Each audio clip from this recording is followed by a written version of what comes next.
నేడు అయోధ్యలో శ్రీరాముల వారి ప్రాణప్రతిష్ఠ సందర్భంగా నర్వ మండల కేంద్రంలో ఉన్న అన్ని ఆలయాలలో ఊరి పురవీధుల్లో భజన కార్యక్రమం నిర్వహించుకుంటూ అన్ని దేవాలయాల్లో పూజ కార్యక్రమాలు నిర్వహించడం జరిగింది.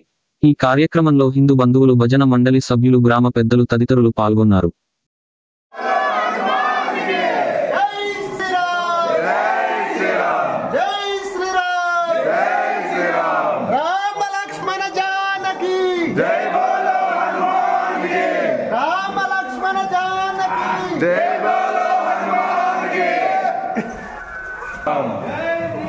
జై శ్రీరామ్.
Oh,